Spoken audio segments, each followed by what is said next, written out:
Ferdinand Kambere, c'est un problème familial, c'est un problème parti politique. Il a fallu trouver une solution. Non, le linge sale, c'est la famille. Et puis, parce que moi, j'avais vu des images, même les vidéos. Agressé, de mort. Tandis que les voleurs détourner en bon à l'État. Justice, il y a vraiment une justice sélective. Parce que ceux qui passent à ma casse, dans le régime, il faut que nous ayons 80 ans de prison, 40 ans de prison en ligne. Mais ma camouflage, c'est le clamer mais batou. Donc on appelle justice yango, bato monsieur parce que défier la justice ko ba matata ponyo. Na matata ponyo. Na Ferdinand Kambere qui mérite la prison. Mboka eza na kati ya occupation. Mboka o eza na occupation. Élection eza na importance mon côté. Kibai.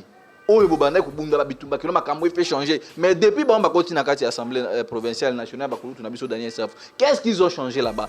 Et puis qu'est-ce qui prouve que non, le lorsque Moïse Katumbi ndenge mango bazo ba candidat au président de la République. Soit comme il y a changer, rien du tout. La seule façon zali, il y a que déclarer que bengana no batu ba ko envahir mboka na biso. Élection ko ça les maté. Problème na biso il faut na auto libérer mboka et puis de deux, to bengana ba Rwandais, to bengana ba Burundi, ba Ougandais. Mike Mukiba na Daniel Saf déjà baza na recherche ya positionnement. Parce que ne baza na bango tout wana peuple za suna bango te. Baza déjà ba produit mon fini politiquement. Le pays vit dans une occupation extrêmement élevée. En Afrique, on dirait que c'est 5e ou quelque chose pareil comme ça. Mais pourquoi Bitumba Est ici là? Pour nous dire, Botala Félix, Arosa Moussa Malamu, Ako équipé Basoda Malamu, tout ça nini. Non, c'est faux et archi faux. Tala Basoda na biso lengi bazali. Baïba force et armée, na sécurité à Mboka nango. Baïba force et la police, ndenge ni zo battre la peuple na bango na biloko na bango. Mais ouais biso siko 76e place wana. À qualité de quoi, à fonction de quoi?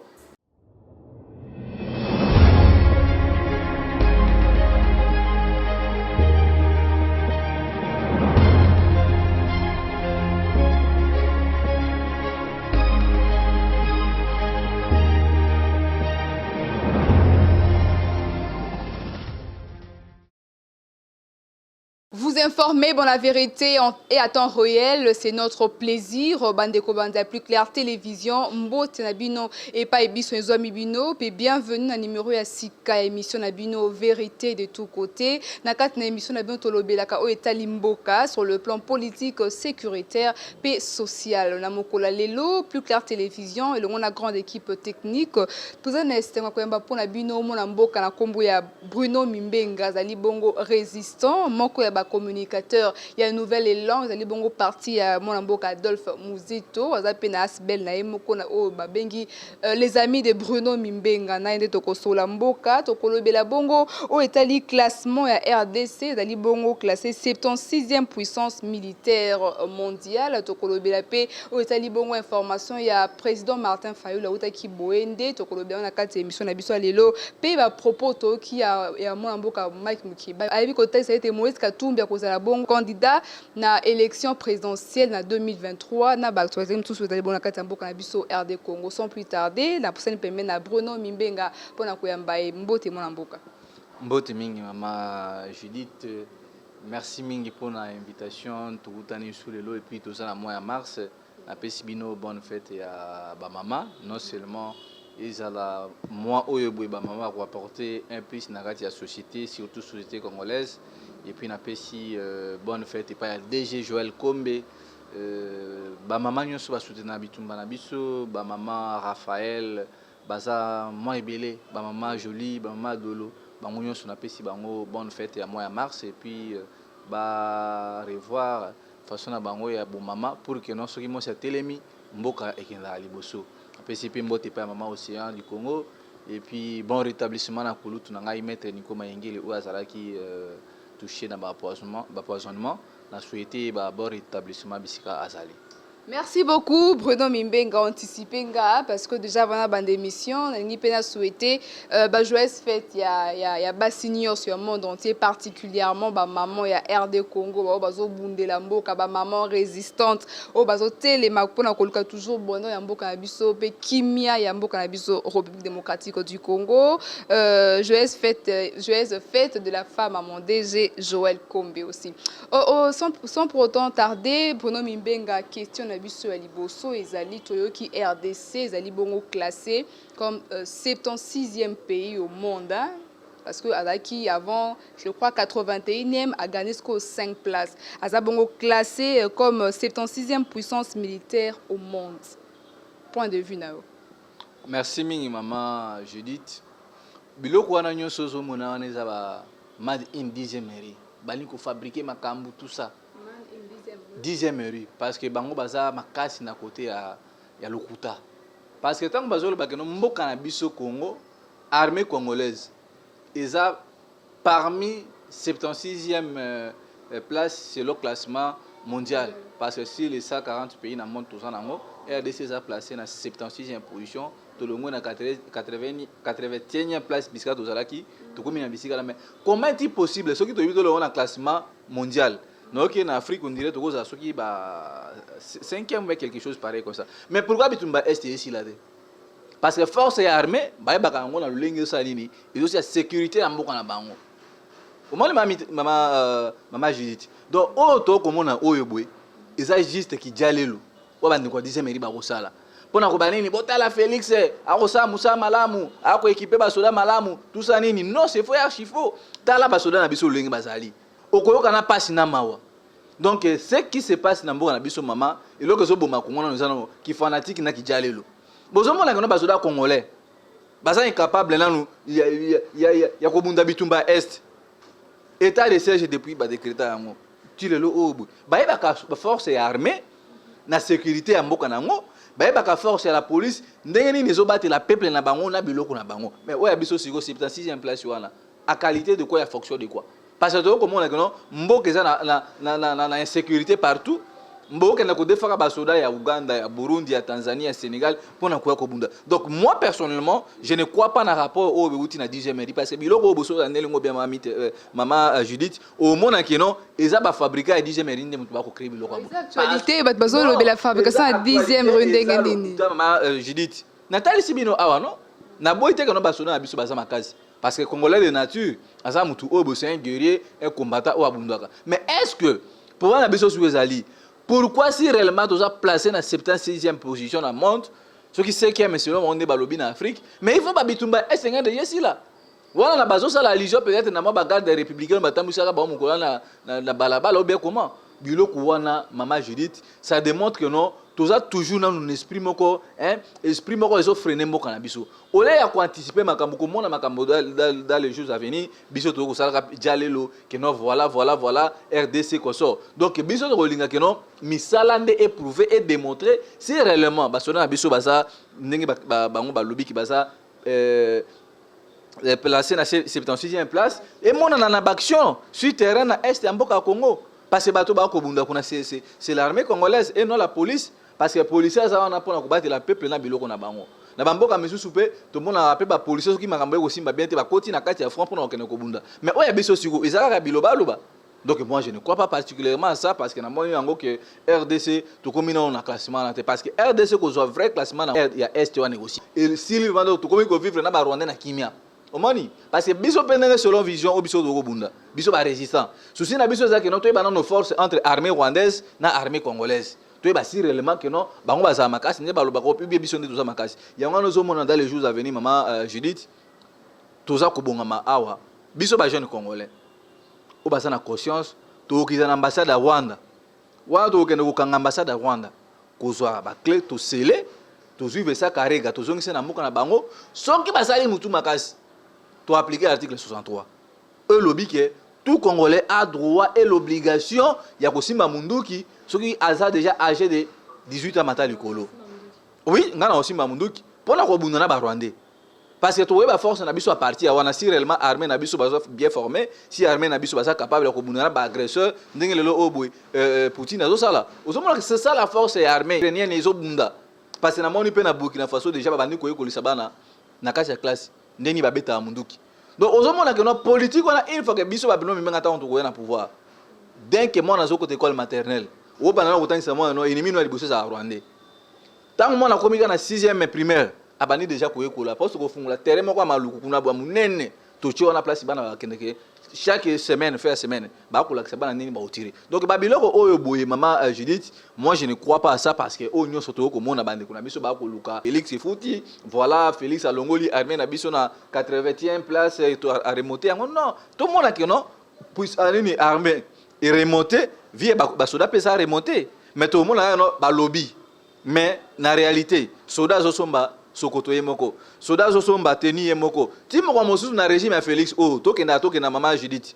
au mona soda okoma musumba munduki ya yemoko paka no bunda bitumba soda okoma kosuma masasi na mbongo ni oba soda na babandoko moi personnellement je ne crois pas na politique ya bandeko na biso IDPS parce que ils sont très forts na désinformation et puis politique na bango isa rappelé na mensonge lokuta au niveau parce que preuve ezali babanda ko sela biso tango awa boye Thompson nini boye bokolia lisangu moko boye sole donc ozomona babiloko wana tout aujourd'hui où en sommes nous et puis le oyo boye des contradictions parce que Félix déjà akutaka déjà armée congolaise moko lobela ngo akuti une armée forte akuti armée déjà qui bâtie akuti armée qui déjà construite donc c'est à lui maintenant d'arranger la vie des soldats n'enga ba ki no azolongola bango na salaire akutaki a ramener bango pour que no ba soldats na biso baza na bokenzu baza na pifu pona okende kubunda bitumba tant que bitumba est ya mboka na biso état de siège ba décrété donc bitumba silité. Merci beaucoup Bruno Mimbenga. Question moko na ba propos na yo lobi était armée na biso et kokito ezana na classement na te selon yo classement nini au côté armée congolaise. Selon ngai classement na côté armée congolaise tant que no ba sisi bitumba est était maman Judith moi na classé ba sona na biso ezalité parce que ba sona na biso na yebi obitant même ba belge ba kana mboka na biso ba banda ko ça ko répertorier province par province. Na kati ya province o ba découvrir ba mwana ba guerrier ba soldat vraiment et ça ba ndeko na biso bangala osomona ko na minute o boy naza limité ya ko évaluer armée na biso parce que on azota ka vie ba soldat na biso tozomona bango ana Kinshasa ba ko tambola ba kwiti ba ko senga ba 100 francs ba misusu ososati que non otali sodo ki posana mawa osomona que non era ya Mobutu otali vraiment liboko un paquet ya soldat DSP ezala o DSP o ba soldat garde républicaine yo moko déjà ba oui tous a vraiment na armée ya solo mais armée oyo bo kabila na chilombo ya ko former biso oyo bo maman Judith moya ko classer ba soda na biso zate yango na zomona bitumba biso to ko bunda ke non il faut to za bokonzi il faut ba soda ba zonga na ka parce que makambo ko tambusa ba soda ko futa na ba cité o mona ke non ba soda vraiment ba za considérer te na place na bango donc na minute oyo bo moyen à classer armée congolaise parmi première place deuxième et tina souka non parce que vous voyez ba force armée na biso une fois que non ba ko bunda pona ko récupérer ndenge mamadunda la zoka détermination wana ko bunda que non to récupérer ba mboka na biso to ba rwandais ba zo wana donc pour na biso e ko zala wana ndisiko to non oui certainement ba soda na biso ba bundi ba récupérer ba mboka nyoso oyo boy ezalaki na maboko ya ba rwandais. Merci beaucoup Bruno Mimbenga pour continuer na émission na biso ya mokola lelo to lobela muke o etali justice ya mboka na biso République démocratique du Congo toyo qui peine de mort requise contre monsieur Ferdinand Kambere azali bongo adjoint ya monsieur Ramazani Shadari azali bongo bien na justice lobela comme mikoleleki mais to moni jugement na ezali attendu bon le 17 mars pour la peine de mort na ebité oyement lolengeni. Maman Judith, makambo ya batu wana vraiment na yuko kota ngote parce que nazota to banda ko analyser depuis makambo wana ya Ferdinand Kambere ozomona que non c'est un problème familial, c'est un problème ya parti politique. Il a fallu trouver solution nde ba que non le linge sale c'est la famille mais tinenge ko makina niveau ya bazuzi et puis bazuzi na biso to ko mona mwa likambo ligamoni nezana que non bako ko la moto peine des morts parce que moi j'avais vu des images même les vidéos oyo batu baye ko benga Ferdinand Kambere comme état CG ya PPRD CG ya PPRD adjoint ba ke kuna ba beti et puis bazui makila ba pakoli o mona eza pareil na makambo ba ndeko na biso ya lamuka totuna ndeko wana bazuzi batuna ndeko wana balakisa pota bisikani batongaki ndeko wana o afunda Kambere makile tika komona na te indisi moko te ke no mutu abetaki ye de même o mona tando ba no justice ya mboka biso za pourri bande ba ocha biso tembe parce que babiloko aboki pe croire mutu ba yeko agresser bolo ba ke no bokatele peine de mort po asali nini na yibi nini tandis que les voleurs ba détourner en bongo à l'état bazali banda ba kotambola loka bande ko na biso ba militant na biso ya la muka bokatela bango 10 ans de prison ba yibi ni ba bomi nani eloko wana ni ba BBC ozomona nyonso wana mama Judith na nyonso wana to retenir ni na justice ya mboka na biso est tellement manipulé par ba tchikouleur o ya dije mairie ko so idée. Donc la justice ya no ya mboka na biso est vraiment une justice sélective parce que ceux qui passent makasi ngana zela muko ba okanga Kabila na régime o wana to bana oui justice mais ça parce que Joseph Kabila zaki cité parmi makambu ya Floribert Chebeya Joseph Kabila ba fausse commune Maluku Joseph Kabila makambo ya Kambona Sapu Joseph Kabila abomi onatra Joseph Kabila atumba même batu na kati ya 10e mairie on a pourquoi justice on a yoka kolandela ete ils ont landaka bano ba bunda bitumba pona ko libérer mboka na kati occupation. Donc moi vraiment je suis sidéré à comment la façon justice est ça là parce que non la justice élève une nation mais dans contexte RDC la justice maintenant ils a ko bomba mboka na biso ils ont discrédité même ba investir pour ba na mboka na biso parce que tant justice eza ya malamu te makambo so mona pelo selo droit bo mona ke no mutu wana et puis so bito so ngasi mamuke mama Judith o mona ke no ndeko wana militant na PPRD akenda ko sala nini ko retirer plainte cela veut dire ndenge to yebi de fait que mutu a retirer plainte on suppose que no likambo wana bolo ngona babuke maboka bazuzi ezonga na ndenge ya bokutu na kati ya parti ou ben na ndenge ya mboka ba juger ngo selon coutume na biso ndenge ezalaka mais mutu a retirer plainte. Pourquoi vous continuez au Kangandeko Ferdinand Kambere? Vous avez dit que maman n'a Judith. Donc moi personnellement, naza mutu a PPRD mais tout lingate que non justice au babeta qui tangwa que non justice état de droit mais il faut état de droit et ça l'a dit. Tout le monde a réellement que non état de droit et ça vous ça musa nango bakangi Kambere. Vraiment la première place ali. Mutu aibi 108 millions de dollars bakateli 20 ans en 2020 na suka 2020 donc na Congo 20 comme ça ba jour. Ba wili ba konga. Au moins là beteni longondo pourquoi batu wana bayiba bambongo à l'état bango basali banda me batu ba kubunda bituma basali bazan kati est-ce que Ferdinand Kambere bomi mutu ndeko na biso Olivier Punga babomaye mutu abomaye aza libanda tozi général Elvis aboma abu porta policier mais bauti ko libérer awa ozomona pour même ça tozi DG ya RVA bilingue bakatela ke 20 ans même peine quoi ya nani oyo ya mutu oyo ya nani ya Burundi au Kamere. Donc ça me dépasse tantôt comme on a biloko aboy même sous Joseph Kabila bien qu'il ait grâce à Zaki Zabolo mais c'était pas comme ça donc justice y a biso le vraiment maman Judith ils ont ça la passe et puis rien ne rassure que non avec ces gens justice n'a biso vraiment et ko tombola mboka puis ko ça fierté en mboka. Mais pourquoi Bruno Mimbenga ozo rallier justice na 10e rue? Est-ce que vous allez na lier moko na 10e rue na justice to qu'est-ce que ou bien eloko no ngo lobana kati wana? Oui, nazo rallier justice ya 10e rue parce qu'on a vu des comédies ya batu oyo bo.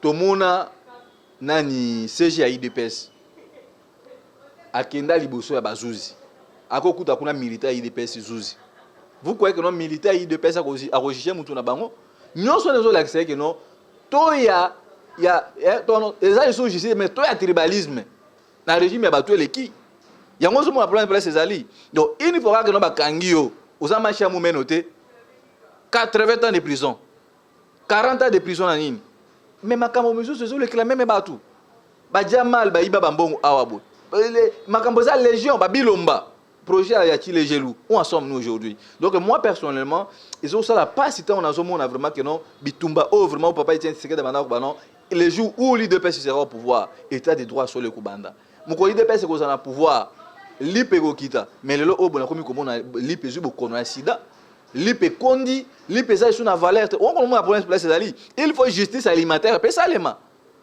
omoni justice alimentaire il faut salema parce que batu basana nzala kuna ba trouver une solution te bakate la pe que non ndenge batu baki non projet par exemple makambo ya ba main d'œuvre bande kuna biso baki na kanya makasisi il faut qu'on lia o komona na ba prouver pe batu na biloko ko lia wana pe juger mais ça limité donc moi personnellement to kolinga te que non ce que ça ba puna ba règlement de compte na ba batu pe perdre mais to komona pe justice yango batu miso ba so ko défier batu miso ba ko défier justice ko ba matata ponyo na Ferdinand Kambere qui mérite la prison. Matata Ponyo a défié justice par rapport à quoi? Matata Ponyo a défié la justice. Par rapport à quoi? Bah, Zoa Matata Ponyo, awa, yo si au mona mutu, ni projet à Bukangalonzo. Bah, millions de dollars, batanga Matata Ponyo na kati ya dossier wana. Projet à Bukangalonzo, bateka Masangu, Tomoni, Masangu s'est transformé dans l'université, le monde a Banundu. Et que se retrouve dans Maniema. Matata Ponyo a ken la justice. Bah, juge, bah, l'objet, est compétent pour juger Matata Ponyo. Est-ce que juge, la cour a déclaré que Aza est incompétent. Tiko wana sikoyo. Bato baza faible. Bato baza bandakala. Ok, baza facile à ko fina bango ko nyata bango. C'est ça maman nangai Judith. Donc moi personnellement, makambo eza ko le kambo kana biso. So que ça réellement justice.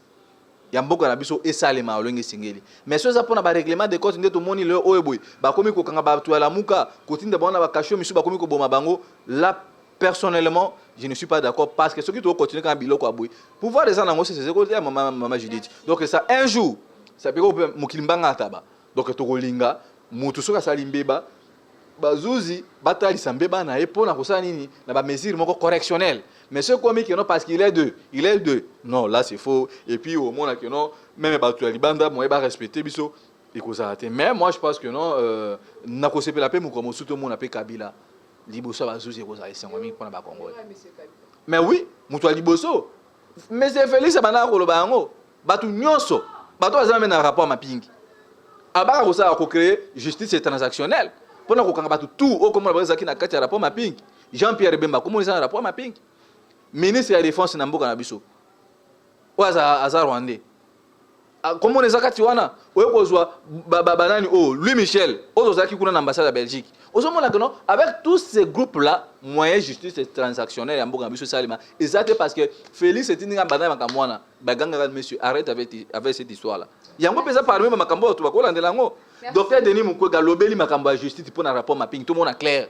Bande qu'on a biso misuku tunani oyo boye ba providence ba kena na monisco ko sa sitine jusqu'à preuve du contraire alors yoko yebisa que non justice ya mboka na biso ko sa musala non ba kanga ki ba soda awa boye oyo ba so kena ko teka ba minduki tire l'autre ba suti na ngote. Donc moi personnellement maman to kolinga que non ba tu oyo ba sali mibeko parce que ba prêta qui serment ba baka to ko sala la pona mboka et puis la justice sera dite tout le monde que non justice est salemi et puis ba tu nyonso ba so kanga bango ba so ibambongo à l'état. Parce que c'est le comment côté qui gagne et qui perd. C'est nous qui perdons. Donc il y a moi nous sommes que non. Avec tous ces gens ici, rien ne nous garantit et puis rien ne certifie que non. C'est une bonne justice qui est dite et puis tout oyo boy, bazo sala mabe, bazo sala libanda mais bato bazo bunda pona mboka bazo continuer kokende ko se retourner na bisika passer. Donc pour la makambo ya Ferdinand Kambere, moi bien que je n'ai pas fait le droit, kota la kaka boy. Et comme leur moment politique, comme acharnement politique. Merci beaucoup Bruno Mimbenga. Toujours continuer malé mena émission na biso metoyo qui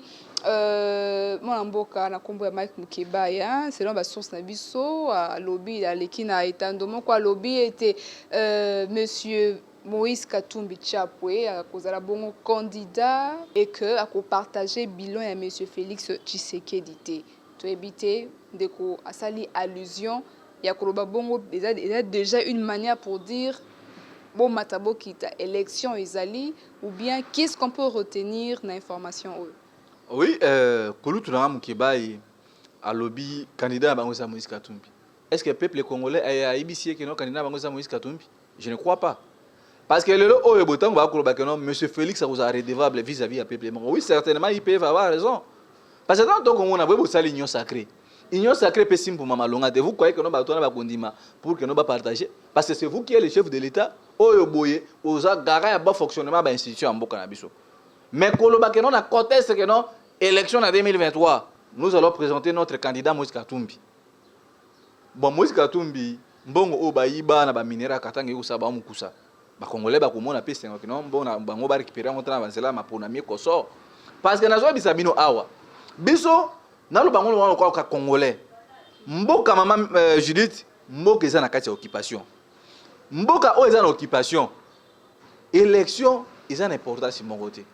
Omoni parce que monsieur Batouchi eza ba conquérir Batouchi non seulement baza occuper RDC, Batouchi baza en occupation na Uganda, bakiti na Kenya, Tanzanie, Soudan. Donc monsieur ba Rwandais za nini ba conquérir Afrique wana mobimba ba former ngo état moko ndenge za URSS za à l'époque.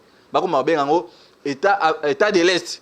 Omoni donc lelo oyo boye tant qu'on a zo mona bakulu tuna mukibai oyo bobanda ko bunda babitumba kilo makambo fait changer mais depuis ba on continue na kati assemblée provinciale nationale bakulu tuna biso Daniel Saf qu'est-ce qu'ils ont changé là-bas et puis qu'est-ce qui prouve que non le loso qui Moïse Katumbi ndenge bango bazo ba candidat ba président de la République soit comme il y a rien changer rien du tout donc quand un pays vit dans une occupation comme le nôtre la seule façon zali il y a que déclarer ko bengana nanu batu ba se ko envahir mboka na biso ndenge bomoni na Russie c'est une légitime défense parce que bah monaki ndenge ni Amérique comme ko ya ko luka ko encercler biso parce que na minute biso to encercler baso mona ba dégâts on a té toutes ces personnes là na minute au bon maman Judith batu baza pour une élection élection na lobi sur awa boitan que les amis de Bruno Mimbenga sibel na biso élection ko ça les maté problème na biso il faut na auto libérer mboka et puis de deux to benga na ba Rwandais to benga na ba Burundi ba Ougandais oyo boye oyebi makambo ambassadeur Rwanda lobi alobi tango bandeko ba okima na kabeya ka monga na Kasai Mobimba pona malnutrition pona kwashoko pona vie sociale eza malonga te mais mokonzi aza na mboka aza moko ba ressortissant kuna akendaki pe na Kasai ya moni réalité za kuna mais comment est-il possible Kasai ekomi ko se vider Kasai ya Matamba Kasai mutu alolendo azanga nyonso mefufune na ndako ezanga te lelo oyo bato bakokima mboka kuna pona nini nzale zali en prison bakanga bato en prison en otage pona nini agriculture ba tielingo misote alobi tango bazokima ba Rwandais bazosomba déjà kuna et puis balobi wana suki wana ta lobi bakasaye soki bazolinga bino te ba Congolais bazolinga bino te parce que biso na bino ba Rwandais toza kokomoko mama Judith yango ngana mituni ba Rwandais baza ba ninotique baza ba descendant ba uta na Éthiopie bato reine mama nani reine de Saba bala bota na roi Salomon osotali ba Rwandais mituna bango za milai bambunzu na bango na fingi bango des adjectifs qualificatifs mais nazo mituna ba koko ya bakasaye ngana yebi kombo neza Matamba bon lien li neza ko relais tout na Matamba osomona kino batu wana baza ko manipuler bande ko na biso pona ko semer trouble et puis moko ba ko déclarer guerre que nous faisons la guerre avec la RDC maman Judith au monde que ça la facilement parce que batu wana basombi na ba Congo basombi na bazosomba na Kasai na Équateur biso to na distraction élection et koso Moïse Katumbi koso non mboka tango za occupation il faut que ça na nous évaluation parce que tina présidence de la République na ba service spéciaux na biso aussi année de Gérard ba ministère tant que ba ministère il y a défense beaucoup peut ça on a beaucoup en Rwanda vous croyez que non ba to na ba obunda bitumba pour na mboka na biso ya onga na bebi si kulutu na mukiba ya ebisa Moïse Katumbi élection en 2023 te ce que to biso on a contexte ya politique état de communicateur nouvelle là aucun candidat ça wana ko battre la muka parce que bon moni la muka dans l'assemblée aujourd'hui nouvelle là j'ai décidé mais monsieur Moïse Katumbi peut qui na la muka non non Moïse Katumbi baza la muka mo la zala kinde aza susute baza susu na bisote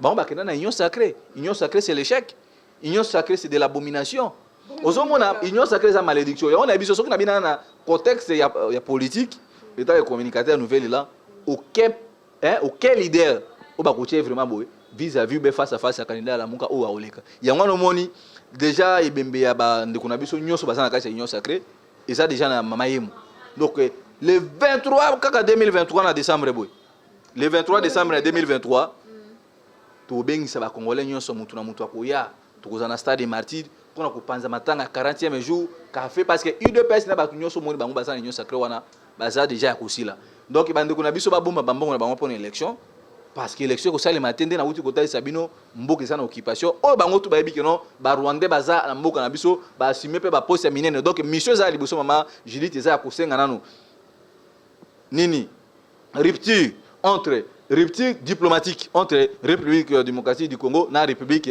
ya Rwanda et puis de deux si cela n'était pas nena bisibino article 3 ko sa mise en application nous devons faire déclarer la guerre avec le Rwanda pour que non respect contre ndenge leader na biso Adolphe Musitu alobaki et puis nous mettons en garde batu nyonso bazo ko s'aventurier que on non élection ou pas to ke na maponami mais moi je vous parle ici étant que Bruno Mimbenga oyeboy to sensibiliser ba jeunes pour que non ko talisa bango occupation c'est quoi nani en occupation mutu en occupation le roi Désiré Kabila tant ozui moi conscience maman Judith ay ko banini ba Rwanda bazonga mboka bango ndo mona ba Rwanda bakanga ba changu awabo o ba boma ba Rwanda question moko Bruno Mimbenga ozongisa isusu ba Rwanda na scène na mboka na biso i politique na kabangi Kabila donc mission na za liboso ko benga ba Kabila na mboka na biso tant que ba Kabila baza na Congo ba otambo librement donc les pays vivent toujours dans la sécurité. Question moko Bruno Mimbenga olobi monsieur Moïse Katumbi à sa union sacrée, monsieur Mike Mukeba à Derak union sacrée,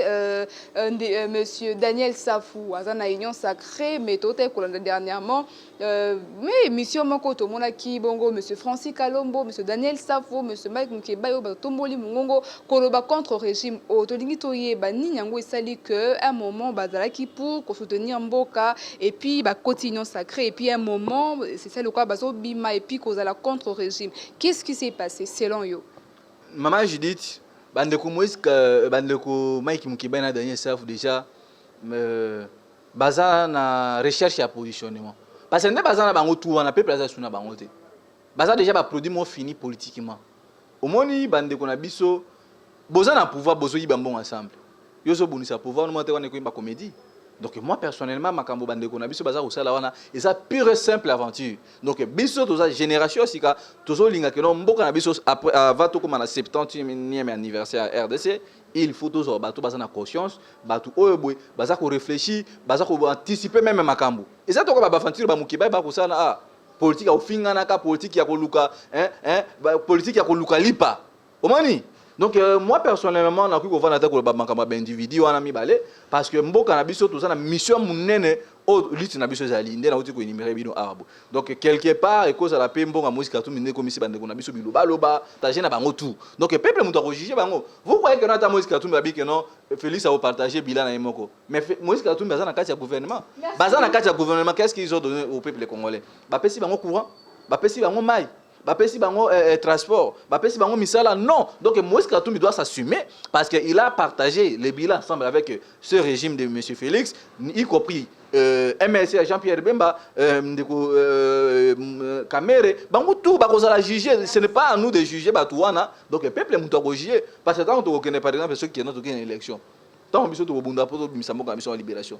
Vous croyez que non nga bako tchanga tana Félix Ibo vraiment que non candidat Bruno Mimenga député provincial ou président de la République même Bembi et bon voter bango ndena bisi you know même tinde bozana 2023 ceux qui élections ali ndé bango ba okanisa yo ko voter Félix ou yo ko voter Moïse Katumbi. Donc je vous confirme ici maman Judith le pays vit dans une occupation extrêmement élevée. Donc ceux qui to sali attention te to télémité pour to bunda dans les jours à venir au moins ba touch oyobwe bakoya ko coloniser biso et puis ça trop tard. Donc tant que Kabila ko za mboka na biso, tant que Tshilombo traite le Juda mboka ko za toujours na mboka oyebwe, maman Judith, je vous rassure et je vous confirme ici, mboka na biso, ils ont un problème très sérieux ce qui tout est limité pour que notre bengana bato plus vite que possible. Merci beaucoup Bruno Mimbenga. Parlons à présent na Oyoti koleka na Boende, tomoni le président Martin Fayulu azaki bon na Boende a sali descente. Merci maman Judith.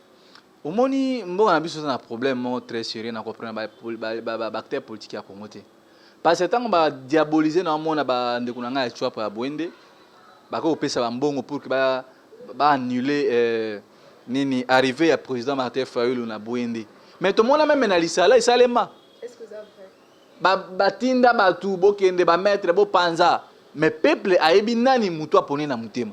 Est-ce que c'est vrai que c'est vrai, je vous dis ça. Même pas l'angai, moi je suis de l'Équateur, même au Kenabumba, et vous avez pas pareil. Aux hommes, mais même à Tabo Tchembongo, et comme M. Zolinga, moi aussi. Ceux qui m'ont dit à Boyu, à toi, tu es un million. À Kolinga, on était n'engagé mon golibala, la mouka na peuple salibon. Parce que na lundi, bande konanga, abonné baroimba, opé sambon, on était tout voté na ko. Cela démontre que non, libala ya Martin Fayulu. Nabatu ya be ya boende ku ne pas na biso Équateur communication c'est là qui une grande réussite pour na biso quelle que soit la diabolisation mais tout le monde qui quand même que non population congolaise comprend que non nani azoko ça et puis nani azoko ça te de même un peu ça là qui de même parce que ce j'ai blacha mon ngazaki na kwango o comment que non batu ba ko chaka ba kale par-ci par là mais peuple a poni que non batu oyo baza mwinda pour na biso bango oyo Adolphe Muzitu na mona mboka Martin Fayulu bango nde mutu ba komema mbongwana tombo ma changement c'est ba eza batu wana même ata sotie ba kale bango bazo kende bisika bazo kita peuple les oya ça pour autant pesa bango 100 francs mais bango bisika bazo tambola bazo utiliser mosolo à l'état au moins que non différence ces alliés moi donc moi personnellement na koki ko ba que non bande ko na biso ba yebi choix o baza ko sala et puis o bazo continuer ko diaboliser parce que tout le monde a même peu perdre à l'époque bazala ki na mbongo ba ko na ko pesa ka batu ba pesa mbongo ba sala nyonso pour na ko voter Shadari mais peuple ba ki non to lingioté biso lingi changement za la muka Fayulu ndo mona ki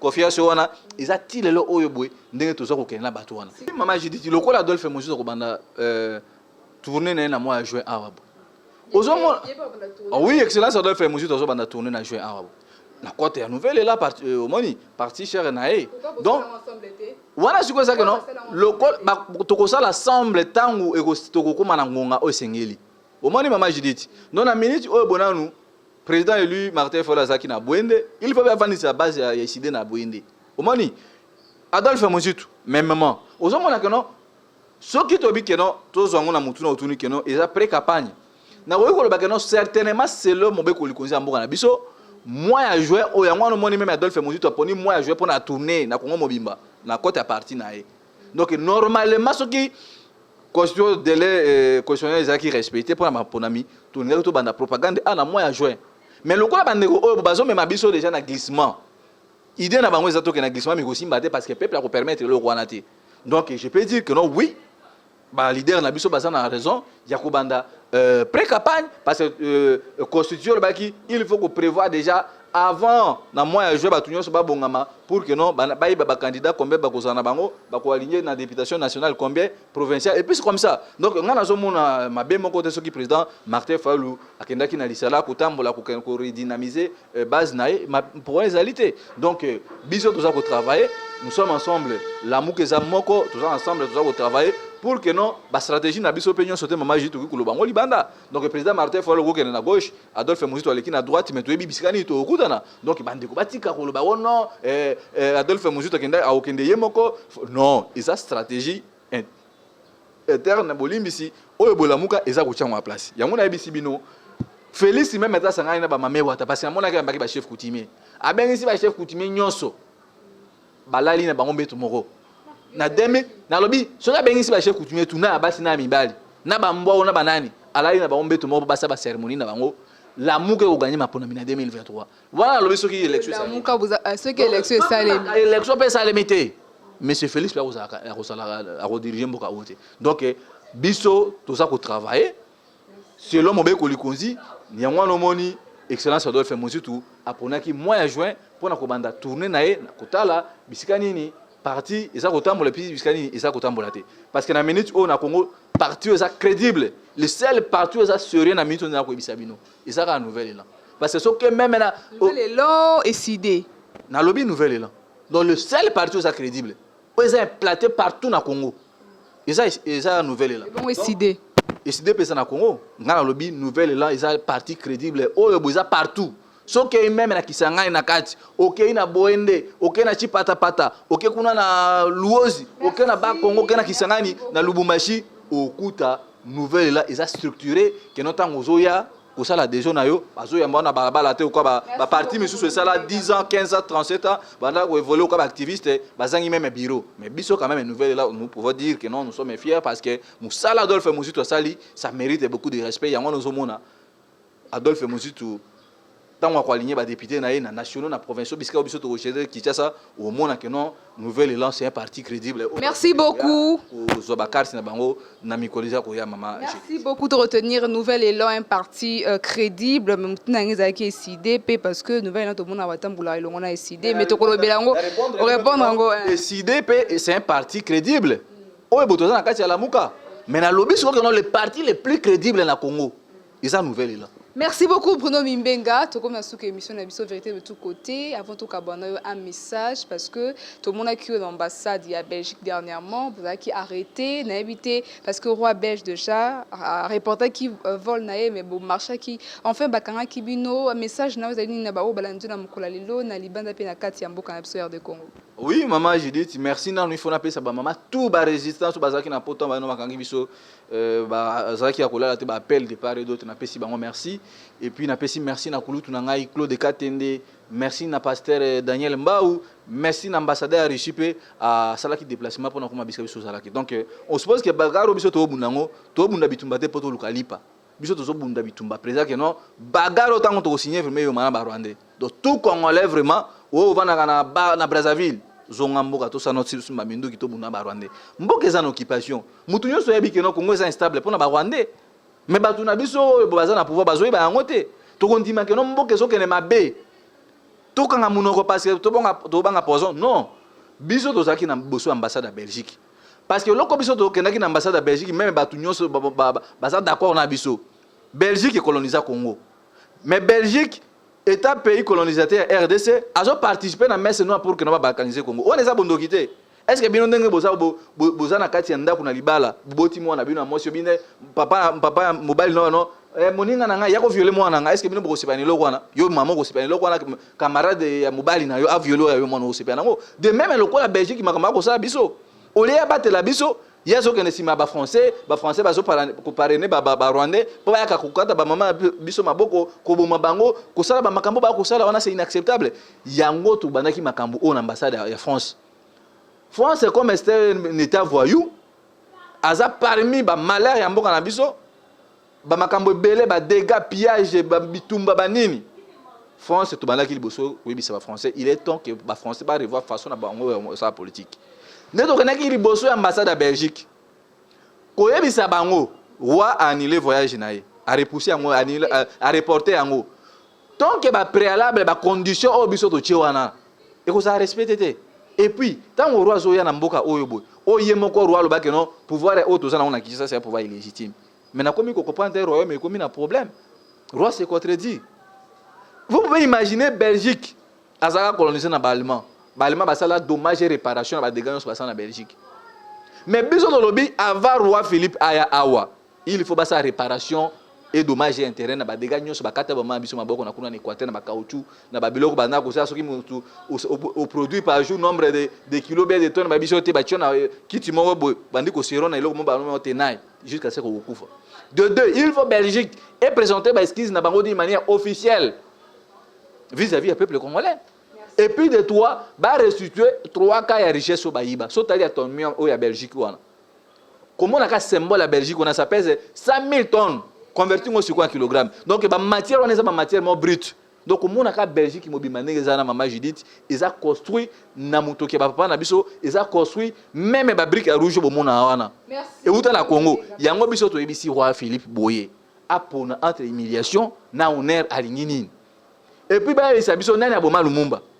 Qu'est-ce qui prouve que non lino roi Philippe avec ya na ngwana, ils a lino Lumumba. Ba ko suma beta lino moko ya mbwa na matonge na Belgique côté ba Félix ba na ko sa na bango ba yena ngona ni na Kinshasa yango biso to lobby mama Judith tant que ba condition exacte et que ça respecter te to ko za liso liboso ambassade de Belgique et puis soki roi akwasaka liboma aya toze na aéroport pour la minute yo bolé c'est les gens na ko paralyser Kinshasa misaka ngai na ba un mot de la fin. Moi ya suka ya émission lelo mama Judith pardon ba ko denga minute biso to lobby ba activité nyonso to sali awa bo ba jeune wana na kendaki to kendaki monter en côté partie go la mukani parce que to kendo ko ba congolais après évaluation ambassade de France Belgique to ça l'évaluation puis to na point de prince je crois des semaines prochaine to beng sabino ba panzi sango pona ko pesa siko peuple orientation o bazo kenana nzela maponami ba on ba aucune élection mais biso to tika la pona libération amoka na biso et puis si mawana tous ceux qui étaient en ambassade à Rwanda. Tous les Congolais qui ont un clé naï, mutu na mutu. Parce que na minute on a kokuta karega. Tous les Rwandais na kasi ambassade. Et vous avez vraiment joué au moins non, mukolo na vraiment batu. Ba vous conscience na bango. En profondeur, to kolobela en profondeur na émission na bse koya ndeko bono. Plus clair maman je dis ba Rwandais na bango. Il est temps que non les Rwandais puissent prendre toutes les dispositions nécessaires pour que nous bazonga na mboka na bango. Parce que ceux qui ba santé de cette ambassade de Rwanda, Naïbi Sibino, écoutez la histoire pour la première fois que non, Merlin Vouve, José Lumumba, Ndeko Idriss, Bruno Mimbenga, Océan du Congo, Bandeko wana nyonso bakoya ko s'associer na lutte na biso. Parce que total ba leader politique congolais tout. Classe politique côté occupation bazo le belangote. Yango no moni biso to lobité, bo moto le ko mo sa na ta na biso. Il faut que nous mboka na biso na kati ya libulu oyo boy. Donc programme na biso to pesi bino na ba activité zoya isa ya ngwana et puis dans les jours à venir to za ambassade à Russie pour toujours soutenir bango ba continuer toujours ko boma ba ukrainien ne ba boma bangwana parce que tout le monde ba MONUSCO ukrainien ba no couper ça même massas ba oteka ba arme. Donc biso to soutenir ici comme un peuple congolais. Donc numéro de téléphone les ali plus 243 81 73 11 702 wana ndibako comme là les résistants Bruno Mimbenga na numéro wana et puis on ba bokena abonné non biso to bunda bitumo te to simba munduki. To simba munduki vraiment na article 63. Merci beaucoup Bruno Mimbenga to komi. Et lobby congolais nyonso za na mpifo nguye wana ko bare nzela na mutu nyonso oyo boy akoluka ko zwa pouvoir na lolenge makasi pe ko nganzama na lolenge makasi. Merci beaucoup, merci. 2023 sur le bango bazo préparer l'élection donc quel candidat o akoya même état na mapata. Même autant Mami Watabotie ou à combattre l'amour à sa maman, je dis. Merci beaucoup Bruno Mimbenga. Bruno Mimbenga tokozo na émission na biso prochaine pour notre lobela parce que ya koloba ezali ebele tozo kima na sima ya ngonga. Tokomi na suka émission na biso. Merci na Bruno Mimbenga ndongo ndimaki. Invitation na biso ya mokola lelo. Merci na ba ndeko banda plus clair télévision bino bolandi biso ya mokola lelo. Bonne fête à toutes les femmes du monde, particulièrement aux femmes de la RDC. Merci na bino bosepe ki na émission Oyo. Pourquoi pas ko partager yango ko like yango ezali pe moko ya ba manière ya ko soutenir biso na musato ça na kati ya plus clair télévision. Merci à la grande équipe technique qui nous accompagne pour ce grand travail pour vous informer à temps réel, vous informer dans la vérité. Merci na popo la yo menasima caméra, merci na Costa Mondele El Capo, merci au cordon Opi Mafuiku, merci au DG Joël Kombe, Botika Malamu Totem Balasima. Au revoir.